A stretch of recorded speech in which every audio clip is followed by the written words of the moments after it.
우리 앞뒤장으로 인사하도록 하겠습니다. 참 잘 오셨습니다. 은혜 받읍시다. 참 잘 오셨습니다. 은혜 받읍시다. 감사합니다. 참 잘 오셨어요. 봄 날씨는 원래 이렇게 왔다 갔다 하는 거죠. 그래서 많이 쌀쌀해졌는데요. 봄이라서 좀 이 옷을 좀 가볍게 입고 싶은데 날씨가 받쳐주지 않으니까 또 두껍게 입고 와야 되는 그런 것 때문에 좀 복잡할 수도 있지만 봄을 주신 하나님 앞에 감사해야죠. 여튼 건강관리 잘 하시고 또 우리에게 주신 오늘 주일 하나님의 은혜 가운데서 큰 은혜 받는 복된 시간이 되었으면 좋겠습니다.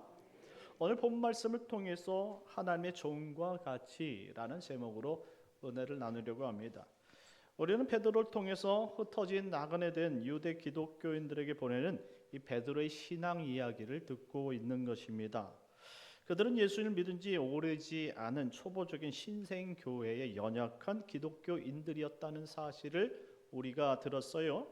그래서 베드로는 그들에게 갓난아기들 같이 순전하고 신령한 젖을 사모하면서 살아야 한다라고 말합니다. 신령한 젖은 하나님의 말씀이죠. 비록 초보적인 말씀이라도 그것을 사모하면 결과적으로 건강을 얻게 될 것이고 그만큼 시간이 지나면 성장하게 될 것이라는 말씀이죠. 그렇습니다. 신앙의 시작은 신령한 젖을 사모함으로부터 시작이 된다는 말씀입니다. 갓난아이가 어머니의 모유를 공급받으면서 점점 아이가 되어지고 그리고 어린이가 되어지고 소년이 되어지는 것처럼 우리가 정말로 하나님의 기초적인 말씀을 힘들어도 듣고 먹고 그것을 마음속에 생각함으로 말미암아 성도로 만들어진다는 이야기입니다. 그리고 성도가 먹는 것만은 이 성도가 먹는 것은 단지 그냥 그 모유 수유하듯이 그냥 젖만 먹는 것이 아니에요. 어머니 앞에서 그 삶이 무엇인지 아버지 앞에서 그 삶이 무엇인지 듣고 배워야 하는 것이고 그리고 또 아버지와 어머니의 삶을 따라 행할 때에 점점 인간답게 사람답게 성숙해 가는 것 아니겠습니까? 그러니 교회에 와서도 그냥 예배만 드리는 것이 아니라 교회에 미리 와서 성숙한 우리 장로님이나 권사님들의 삶을 보고 정말 들어가고 그 다음에 그와 같이 따라가면서 점점 신앙의 성숙의 길을 걷는 것이 성도의 삶이다, 신앙이다 말할 수 있는 것입니다. 그래서 베드로는 이야기했죠. 마음의 허례를 동이고 근신해라 라고 말했습니다. 이 근신하라 라는 말씀이 술 취하지 말라라는 의미예요. 한마디로 방탕하지 말라라는 것입니다. 그리고 주님께서 오시는 그 날까지 은혜를 사모하면서 살아야 된다라고 말씀하시면서 이 모든 행실을 거룩한 자처럼 살아라 라고 이야기했습니다. 그래서 제시했던 이야기들이 행동과 생각, 태도, 마음 그리고 말, 언어에 이르기까지 모든 것이 이제 하나님께서 부르신 자처럼 살아갔으면 좋겠다라고 가르친 것입니다. 이 거룩한 자, 이 거룩한 자란 말은 하나님의 신성을 덧입는 자 이런 의미를 가지고 있어요. 하나님께서 우리를 부르실 때에 그냥 부른 것만 끝난 것이 아니라 그의 아들을 우리에게 보내주심으로 말미암아 하나님의 신성을 덧입게 되었다라는 거예요. 그러니 하나님의 신성을 덧입는 사람은 이전 과거의 일을 내어놓고 그리고 하나님께서 우리에게 새롭게 주신 일들을 감당해야 된다라는 말이죠. 그래서 우리는 거룩한 직분을 가지고 있다라고 소개한 것입니다. 우리 오늘 본문 말씀에서 조금 소급해서 올라가서 읽겠는데 베드로전서 2장 9절 말씀 다 같이 한번 읽겠습니다. 다 같이 읽겠습니다. 시작. 그러나 너희는 택하신 족속이요 왕 같은 제사장들이요 거룩한 나라여 그의 소유가 된 백성이니 이는 너희를 어두운 데서 불러내어 그의 기이한 빛에 들어가게 하신 이의 아름다운 덕을 선포하게 하려 하심이라. 아멘. 우리를 이와 같은 직분을 주셨어요. 제사장직이 무엇입니까? 하나님과 인간 사이를 중보하는 것이 제사장직이라는 거예요.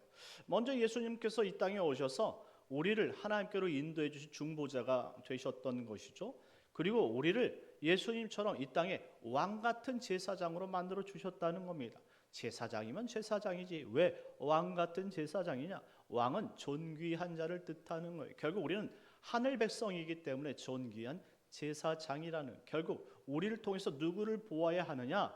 바로 하나님을 보아야 한다라는 설명입니다. 그래서 우리가 읽었던 2장 9절 말씀을 보니까 너희를 어두운 데서 불러내어 그의 기이한 빛에 들어가게 하신 이의 아름다운 덕을 선포하게 하려 함이다 라고 설명합니다. 결국 우리를 부르신 이유는 우리를 통해 하나님이 어떠한 분임을 알게 하기 위해서다라는 거예요. 우리 신앙 목적이 무엇입니까? 예수를 닮는 거예요. 예수를 왜 닮아야 됩니까? 하나님께서 우리에게 주신 그 직분, 사명, 예수를 닮는 직분이 있는데 그것을 닮아냄으로 말미암아 결국 사람들이 우리를 통해서 하나님을 보게 하는 것이죠. 자, 그러니 우리는 막 살아야 되는 것이 아니라 잘 살아야 되는 줄 믿으시기 바랍니다. 한 주간 여러분들은 잘 살고 오셨습니까? 우리 11절 말씀 다 같이 읽겠습니다. 11절입니다. 시작. 사랑하는 자들아 거루민과 나그네 같은 너희를 권하노니 영혼을 거슬러 싸우는 육체의 정욕을 제어하라. 아멘. 베드로는 이렇게 이야기합니다. 거류민과 나그네 같은 너희 이렇게 설명했어요. 자, 거류민과 나그네는 누구입니까? 이 거류민이란 단어와 나그네라는 단어가 이 안에 공통된 단어 하나가 들어가 있는데 이 파라라는 단어예요. 파라. 이것은 전치사인데 뭐뭐로부터 떨어진 이렇게 의미를 가지고 있어요. 한마디로 이 사람들은 자신의 본국이나 가정에서 떨어진 사람들을 뜻하는 단어예요. 그러니 거류민이나 그리고 또한 나그네는 자신이 이곳에 사는 사람이 아니라는 사실이죠. 그러니 이 땅에 살 때에 마치 자신의 나처럼 사는 것은 안 된다. 그래서 육체의 정욕을 제어하라. 이렇게 설명한 것입니다. 자, 그리스도인들은 이 땅이 자신의 집이 아닌 사람들이 거류민과 같고 나그네와 같은 사람들인 것이죠. 그러니 이 땅에서 다 누릴 수 없다라는 설명을 베드로가 해준 거예요. 우리가 이 땅에서 다 누리지 않는 것은 우리 집이 누려야 될 장소가 따로 있기 때문인 것이죠. 우리의 영혼을 거슬려 싸우게 하는 육체의 정욕들, 이것을 절제하라는 말입니다. 그래서 절제해야 된다라는 말이에요. 근데 우리가 그러면 어떤 것들을 절제해야 되는가? 그것은 바로 이 땅에서 우리가 하나님 나라의 백성으로서 나그네로서 거류민으로서 하나님 나라에 다시 돌아가야 되지 않겠습니까? 그 돌아가게 하는 우리 정체성을 방해하는 것들이 있는데 그것을 제어, 절제하라는 말씀이에요. 예를 들어 보면 우리가 이 땅에 하나님 나라의 영광을 쌓고 살아야 되는데 갑자기 재물에 눈이 어둔다던가 건강에 욕심이 돼서 하나님 나라의 사모함보다 건강이나 명예나 권력에 우리의 뜻을 둔다면 그것이 바로 이 땅의 정욕이란 말이에요. 그 정욕 때문에 하나님 나라를 이루지 못하게 하는 것들이 있다면 그것을 어떻게 해서든 싸워서 쟁취해야 된다라고 말씀하는 것입니다. 여러분들에게 있어서 정말로 교회를 나오지 못하게 하는 일들이 무엇이 있습니까? 아니면 여러분 삶 가운데 하나님 나라를 바라보지 못하게 하는 걸림돌이 무엇이 있느냐 이 말입니다. 그것을 제해야 된다라는 거예요. 이것이 길고 긴 영적인 싸움이겠지만 이 싸움을 행해서 얻을 때에 우리가 거류민으로서 그리고 나그네로서 돌아갈 그 집에서 칭찬을 받는 것이죠. 이것 때문에 우리가 꾸중이나 책망을 받으면 안 된다 이런 설명을 해주고 있는 것입니다. 그러니 이 땅에서 우리가 욕망이 없이는 살아갈 수는 없어요. 우리 육체를 가지고 있는 한 우리가 먹고 싶은 욕망이 있고요. 그리고 입고 싶은 욕망, 사고 싶은 욕망, 그리고 본질적으로 육체를 가지고 있기 때문에 기본적인 욕망들이 있는데 이 모든 것들을 다 내려놓을 수는 없지만 적어도 우리가 하나님 나라를 살아가는 데 있어서 우리가 하나님 나라를 바라보지 못하게 하는 것들은 우리가 절제해야 된다라고 가르치고 있는 거예요. 그러니 절제하는 삶을 배우는 것 매우 중요한 것이죠. 성숙한 그리스도인일수록 점점 절제해 간다는 말이에요. 여러분들은 어디까지 절제하시고 어디까지 인내를 배워가시고 있습니까? 어떤 사람들은 물질의 절제와 그리고 이 정욕의 이 절제 그리고 자신의 안위와 그리고 자신의 이 직분 그리고 세상의 권위 권력 이 모든 것들 가운데 절제를 해가면서 사는 사람들이 있는 것입니다. 이것이 바로 성숙을 이루는 사람들 아니겠습니까? 또한 우리가 하나님 나라의 백성들로서 교회에 모였어요. 이 교회에 오면 서로가 다른 뜻을 가지고 있는 사람들이 참 많아요. 배경이 다르고 생각이 다르다 보니까 말도 우리가 원치 않는 말과 억양을 할 수 있고요. 그리고 생각도 서로가 다른 이야기를 주장할 수 있어요. 자, 그렇다면 우리가 그때마다 안 맞으니까 싸워요? 아니란 말이죠. 피합니까? 아니란 말이에요. 비록 서로가 배경과 환경과 여건들이 달라 생긴 이 모든 문화 차이와 도덕적 가치 수준들이 다르다 할지라도 우리가 서로가 서로를 절제하면서 인내하면서 서로 상호 좋은 것을 세워줘야 된다는 것이 바로 좋은 신앙인 줄 믿으시기 바랍니다. 12절 말씀 다 같이 읽겠습니다. 12절 말씀입니다. 시작. 너희가 이방인 중에서 행실을 선하게 가져 너희를 악행한다고 비방하는 자들로 하여금 너희 선한 일을 보고 오시는 날에 하나님께 영광을 돌리게 하려 합니다. 아멘. 성도의 신앙의 궁극적 목적은 그리스도를 닮는 것이다 라고 설명을 드렸지요. 오늘 베드로도 그런 이야기를 합니다. 너희가 이방인 중에서 행실을 선하게 가져 너희를 악행한다고 비방하는 자들로 하여금 너희 선한 일로 하여금 그들을 부끄럽게 하라는 것이죠. 너희 선한 일이 오히려 하나님께 영광이 되게 하라라는 말씀입니다. 여기 핵심이 바로 선하게 살아가는 것이죠. 생각해 보세요. 이 당대 이 유럽과 대부분의 나라에는 이 바벨론 포로 이후에 흩어져 있던 이 디아스포라들이 많습니다. 디아스포라는 유대인들을 대표로 흩어진 유대인들 대표로 상징하는 단어예요. 지금은 조금 의미가 많이 달라졌지만 그 당시 유럽 가운데 이 디아스포라들이 살지 않은 나라들이 없었어요. 유대인들이 없는 곳이 없었다 이 말입니다. 그런데 그곳에서 이 유대인들이 있는 그곳에 보면 항상 경제와 상권에 매우 능통해가지고 많은 영향력을 끼치고 있다는 것을 알 수가 있어요. 유대인들은 애초부터 애굽으로부터 나올 때에 하나님께서 이 애굽 사람들로부터 이 금과 보석들을 받게 하셨잖아요. 그 이후부터 유대인들은 어딜 가든지 이 금과 은, 한마디로 이 경제에 상당히 능통한 사람들이 되었다라는 거예요. 지금까지 그것이 이어져 와서 세계 경제의 대부분을 유대인들이 장악하고 있어요. 큰 은행 같은 것들, 그리고 회사 같은 것들, 이 뒤에 다 유대인들이 그 경제권들을 장악하고 있다는 말이죠. 자, 그렇다면 생각해 보세요. 디아스포라라는 것은 자국민이 아니라는 거예요. 외국인, 나그네라는 말입니다. 그런 사람들이 그 한 나라의 경제권을 가지고 영향력을 행사한다면 자국민들이 좋아하겠느냐 이 말입니다. 안 좋아한다라는 말입니다. 당연히 악하게 비방할 수 있는 것 아니겠어요? 우리 교회도 그 외국인들이 들어와서 예배 드릴 수는 있어요. 그런데 이것을 너무 고깝게 생각하지는 마세요. 일반적인 그런 사고 방식이에요. 외국인들이 우리나라에 들어왔을 때 서로가 잘 살면 좋지요. 그런데 반드시 이 자국민이 외국인들 너무나 잘 되면 거기에 대해 시기심이 있는 거예요. 이 시기심은 우리나라만 있는 것이 아니라 전 세계 모든 나라가 다 똑같아요. 아니 이주민이 자기네 나라 와서 자기네 나라가 잘 살 것이지 우리나라에 와서 왜 이렇게 우리나라 경제에 관여를 하고 그리고 우리나라의 물질들을 많이 가져가, 왜 자기네 나라로 가져가, 이런 생각을 당연히 안 하겠느냐 이 말입니다. 모든 나라는 다 똑같아요. 그러니 디아스포라 된 유대인들이 지금 있는 곳곳에서 경제권을 부여잡고 영향력을 끼치면 끼칠수록 그들을 더 악하게 이야기하는 사람들이 많다, 이런 설명이죠.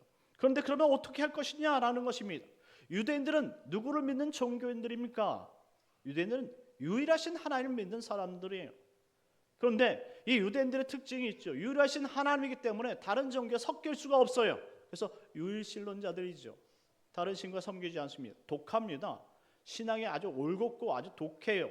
그들은 오직 여호와 하나님 한 분 외에는 절대 받아들이지 않기 때문에 사람들이 저 사람들은 아주 그냥 자기네들만 아는 이기적인 사람들이야, 이렇게 독단적인 사람들이야, 이렇게 생각하게 되는 것이죠.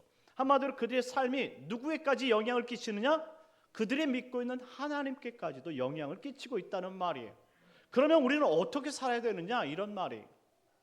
너희가 그런 경제권과 그 다음에 정치적에서 우위를 점하고 있어서 너희 하나님이 지금 욕을 먹고 있다고 말한다면 너희는 그들에게 어떻게 선한 일을 할 수 있겠느냐 이 말입니다. 너희들이 믿고 있는 하나님이 은혜를 베풀어 주신 일이니까 그러면 독단적으로 그냥 사람들이 어떻게 생각하든지 나는 이대로 살래, 이렇게 살아서는 안 된다, 이렇게 설명하는 거예요.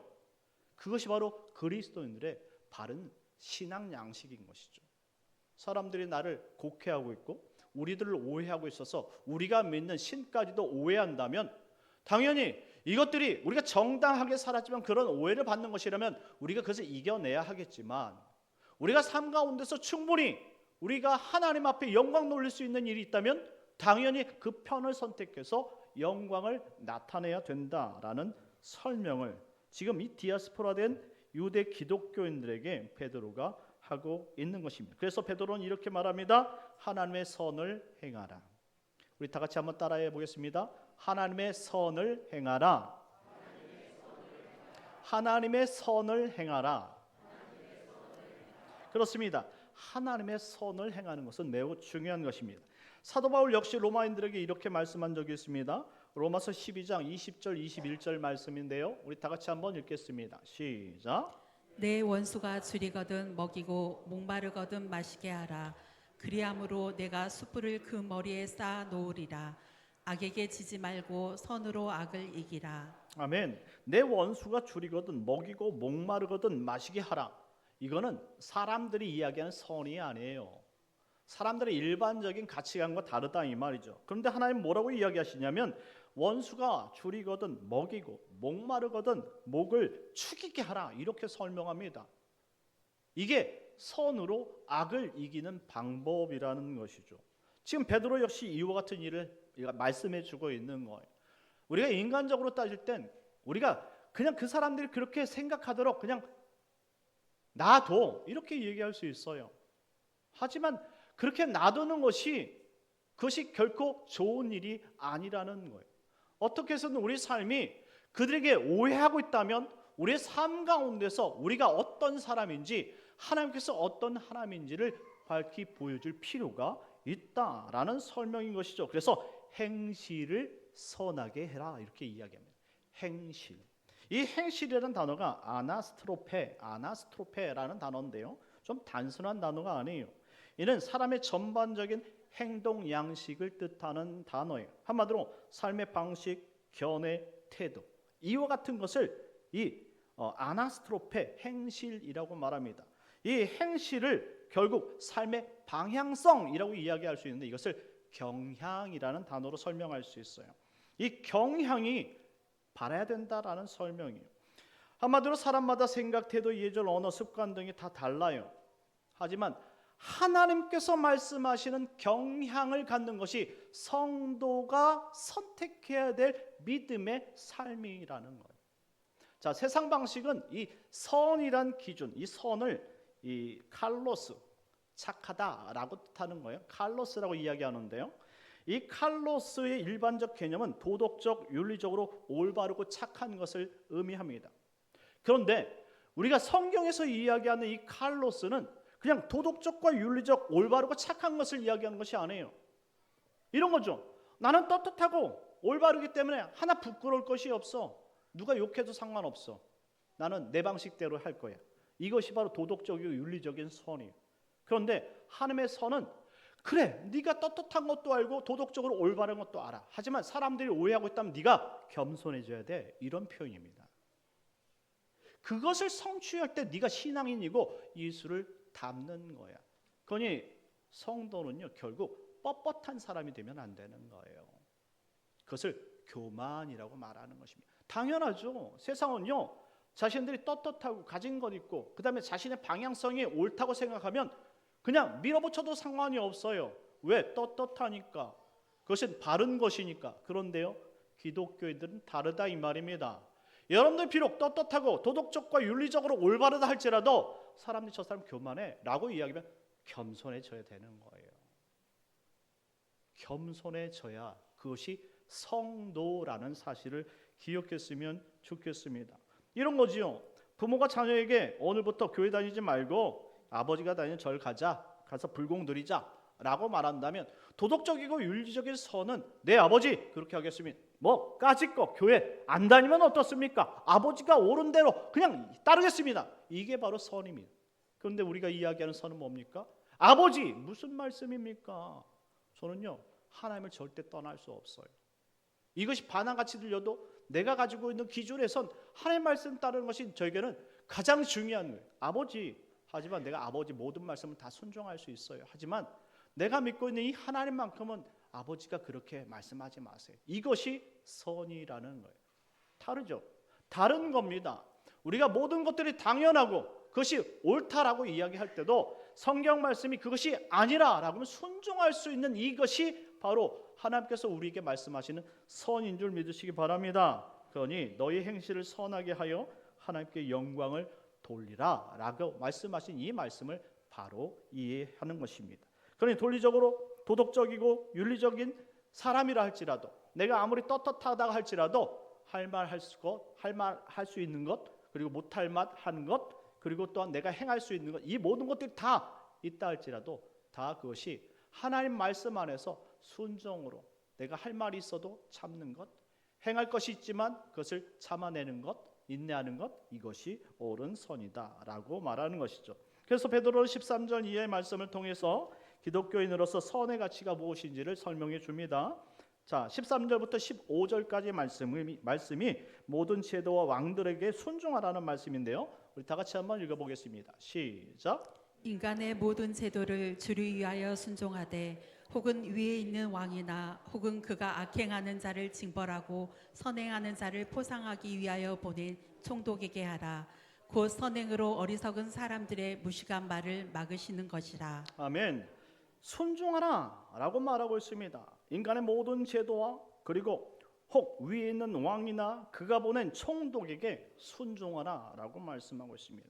순종이 옳은 것이다 설명하고 있는 것이죠. 자, 먼저 순종에는 복종이라는 개념도 있고요, 그냥 순종이라는 개념이 있어요. 이 모든 것은 다 질서를 따르는 이야기인데요, 이 순종은 수직적 질서, 수직적 관계에서 나타나는 따르는 질서가 순종이, 예를 들어서 부모와 자식, 종과 상전, 직장 상사와 부하 직원, 이것은 계급에 의한 질서에 의한 당연히 따르는 질서죠. 이걸 순종이라고 말합니다. 자, 그런데 복종은 수평적 질서예요. 그 오름차순의 질서라고 말하기도 하는데요, 예를 들어서 동등된 자격을 가진 사람들, 남편과 아내, 비록 나이 차이는 있지만 남편과 아내, 동등한 인격이고 동등한 자격이라고 성경에서는 말하죠. 그리고 교회 공동체 성도들 모두가 다 성도잖아요. 예수 안에서 형제와 자매니까 공동체에서는 모두가 다 주 안에서 형제와 자매, 동일한 인격이다 이 말입니다. 그리고 군대와 같이 특수성을 가진 사람들 있잖아요. 계급은 같아도 그 나이가 서로가 다른 존재들이 있지 않습니까? 이와 같이 정말로 이 특별하게 그 안에서 내규와 그리고 권위를 부여하고 있는 이 정해진 권위를 따르는 것을 이 복종이라고 말하는 거예요. 한마디로 남편과 아내 누구 말을 따라야 되느냐? 그래서 성경에선 남편을 따르라라고 이야기합니다. 왜 무슨 말은 우리가 서로가 나이도 같고 남자 여자 동등한 세상인데 무슨 말씀입니까? 이렇게 이야기할 수 있겠지만 성경이 정해놓은 원칙, 원리가 그 권위를 남편에게 주셨다 이 말입니다. 그래서 여자의 머리는 남편이라고 설명하지 않습니까? 비록 내가 그것을 받아들일 수 없다 할지라도 그것을 받아들이는 것을 복종이라고 말하는 거예요. 복종.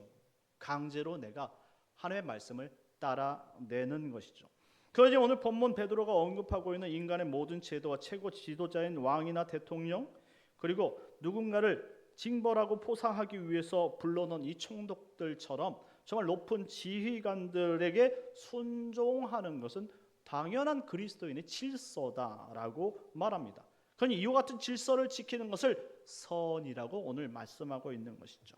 자, 둘째는 18절 말씀 이하의 내용들인데요, 종들은 주인에게 순종하라라고 말씀합니다. 18절에서 21절까지 말씀이 좀 긴데요, 다 같이 읽도록 하겠습니다. 시작. 사환들아, 범사에 두려워함으로 주인들에게 순종하되 선하고 관용하는 자들에게만 아니라 또한 까다로운 자들에게도 그리하라.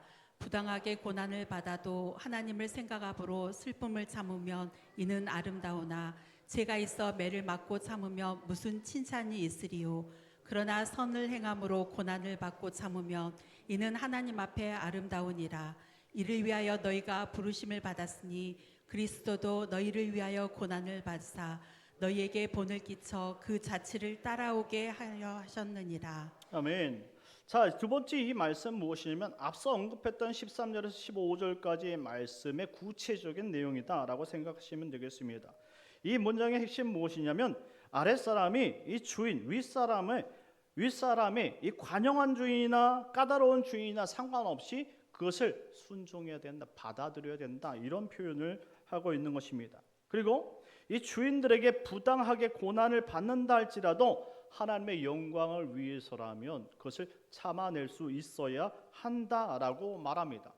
한마디로 세상의 그 윗주인, 우리가 섬기고 또 모시고 있는 상사가 정말 까다로운 분일 수 있고요, 괴팍한 분일 수도 있지만 한번 엎어? 이런 생각을 가질 수 있잖아요. 요즘 같은 세상에 한번 고발해버려? 이렇게 생각할 수도 있잖아요. 그럼에도 불구하고 물론 악하고 부당할 수는 있겠지만 하나님의 영광을 위해서 참으면 그 사람의 그게 복이다, 이렇게 설명하는 거예요. 한마디로 고발할 것을 왜 네가 고발을 해? 세상 사람들이 부당하게 느끼는 사람이 그 사람이 고발하게 하는 것은 그것은 모르겠지만 네가 앞장서서 그것을 고발하는 것은 그것은 아니라는 거예요. 그리고 그런 분위기와 조성을 만드는 것도 아니라는 거예요. 오직 그리스도인들은 모든 것들이 하나님께서 행할 수 있도록 하나님께 맡기는 것이 그것이 선이고 그것이 바로 이 경향이라는 거예요. 우리가 가져야 될 가치관의 방향성, 그것은 세상의 도덕적이고 윤리적인 것을 뛰어넘어서 하나님의 말씀을 부여잡는 것이 결국 성도들이 가져야 될 경향, 삶의 방향성이다라고 설명하는 것입니다. 이와 같은 삶을 살 때에 하나님께서 그 백성을 복 주신다는 사실, 그리고 이와 같은 삶을 인내하고 참아낼 때에 사람들이 뭐라고 얘기하시는 줄 아십니까? 아이고 참 답답하다 이렇게 얘기하는 것이 아니라 그 사람을 선하게 평가한다는 거예요. 그 사람을 선하게 평가할 때 누가 높임을 받습니까? 결국 하나님이 높임을 받는다, 이 말입니다. 그렇습니다. 우리가 살다 보면 당연히 하고 싶은 말을 하고 싶어 하고 부당하다는 생각들을 한번 표현하고 싶기도 합니다. 그래서 한번 엎어보기도 싶어 하고 고발해보기도 싶고, 그리고 한 딴지도 걸어보고 싶고 등을 돌리고 외면하고 싶고 외면하고 싶기도 한다라는 것이죠. 그런데 이런 것을 통해서 올바르게 잡혀지지 않는다라는 거예요. 오히려 이런 악을 하나님께서 말씀하신 선을 통해서 덮을 때에 하나님께서 이 모든 것들을 받으시고 나쁜 것들을 바로 잡아주시는 줄 믿으시기 바랍니다. 자, 그렇다면 왜 이렇게 답답하고 억울하게 살아야 할까요? 21절에 답이 있는 것입니다. 21절 다 같이 읽겠습니다. 시작. 이를 위하여 너희가 부르심을 받았으니 그리스도도 너희를 위하여 고난을 받으사 너희에게 본을 끼쳐 그 자취를 따라오게 하려 하셨느니라. 아멘. 첫째는 이와 같은 삶을 살도록 하나님께서 우리를 부르셨대요. 답답한 인생이지만 하나님께서 이와 같은 삶을 살도록 우리를 먼저 부르셨다는. 둘째는 이와 같은 모습, 답답한 인생을 사신 분이 있었는데 우리보다 앞서서 성육신하신 예수님께서 이와 같이 살았다는 거예요. 우리 성도의 신앙 목적이 뭐라고요? 예수님 닮아가는 거라고요. 앞서서 예수님께서 이와 같이 답답한 고통을 당하시고 답답한 일을 행하셨는데 모두가 자신이 받는 모든 것들의 아픔과 답답함, 그 모든 잘못된 것들은 다 하나님 앞에 맡겼대요. 그리고 자신은 오직 하나님께서 원하시는 일, 그 십자가를 짊어지는데 최선을 다했다고 말합니다. 진짜 하나님이 원하시는 선은 모든 불의와 모든 심판은 하나님 앞에 맡기고 우리는 십자가를 짊어지고 이 세상에서 삶을 사는 것, 그것이 성도의 경향이라는 거예요. 이것이 바로 성도의 바른 행실이며 성도의 삶의 방향성이라고 말하는 것입니다. 그러니 자존심을 조금씩 내려놓으세요. 자존심이 날카로워지면 하나님의 영광을 나타낼 수 없는 거예요. 그러니 교회 와서 막말하지 마세요. 다 서로가 다 자존심 있고 누가 막말 못해서 막말 안 하는 거 아닙니다. 성숙했기 때문에 참는 거예요. 미성숙한 사람처럼 막말하지 말고 막대먹은 행동하지 마십시오. 겸손하십시오. 하나님은 겸손한 사람을 복 주신 줄 믿으시기 바랍니다. 마지막으로 16절 말씀 읽겠습니다. 16절입니다. 시작. 너희는 자유가 있으나 그 자유로 악을 가리는 데 쓰지 말고 오직 하나님의 종과 같이 하라. 아멘. 참 중요한 말씀입니다. 사랑하는 성도 여러분, 베드로는 이와 같은 말씀을 따르지 않을 자유도 너희에게 있다라고 설명해 줬어요. 그런데 중요한 것이 무엇입니까? 그것을 따르는 것은 자유라 말하겠지만 그 자유를 역행해서 하나님의 말씀을 따르지 않는 사람은 그리스도의 종이 아니라는 겁니다. 우리가 하나님의 말씀을 따르지 않고 사는 것은 그리스도의 종이 아니라는 거예요. 그러니 내가 다 소리 지를 수 있고 부당하다 고소할 수도 있고 막 행패 부릴 수 있는 그런 권한 자유도 다 있지만 종은 그렇게 할 수 없다라는 설명이에요. 여러분들은 그리스도의 종입니까? 아닙니까? 여러분들이 주의 말씀을 따르고 주의 가치로 정말 이 땅을 예수님 닮기로 원하는 이 그리스도의 종이라면 주님의 말씀을 따르십시오. 부당해도 불편해도 힘들어도 여러분들이 정말 동의할 수 없는 상황 속에서도 하나님의 말씀이 그렇다면 참으세요. 그것이 옳은 줄 믿으시기 바랍니다. 이와 같이 우리에게 믿음의 본을 보이신 그리스도를 따라서 나중에 칭찬받는 복된 성도님들 되시길 예수님의 이름으로 축원합니다. 우리 다 같이 기도합시다. 기도할 때 하나님, 한 주간 주님의 종으로 살았는지 모르겠습니다. 내가 하고 싶은 이야기, 하고 싶은 행동들 참지 못하고 다 행했을 수도 있습니다. 이것 때문에 하나님께서 영광을 받으시지 못했다면 하나님 용서해 주시고 앞으로 이후의 삶이 더 성숙으로 나아갈 수 있는 삶을 살게 해 주옵소서. 하고 싶은 말이 있다 할지라도 절제도 하고 하나님의 영광을 위해서 가리는 모든 것들은 다 내려놓는 좀 더 성숙한 그리스도인이 되게 하여 주옵소서. 우리 주여 한번 내시고 기도하겠습니다. 주여 하나님 아버지, 하나님의 영광을 가리는 백성이 아니라 오직 주의 영광을 나타내는 그리스도의 종이 되게 하여 주옵소서. 그리함으로 말미암아 주님이 보실 때에 합당하게, 주님이 보실 때 칭찬받을 수밖에 없는 귀한 인생이 되게 하여 주옵소서. 믿음대로 하게 하시고 말씀대로 하게 하시고 현장 속에서 주님 말씀을 붙잡는 복된 성도들이 되게 하여 주시옵소서. 그리함으로 말미암아 주님만 영광이 들리는, 주님만 나타내는 복된 성도들이 되게 하여서 아버지 이후에 우리를 통해 하나님만 드러나는 복된 성도의 삶이 되게 하여 주옵소서. 예수님의 이름으로 기도합니다. 참 좋으신 하나님, 은혜를 감사합니다.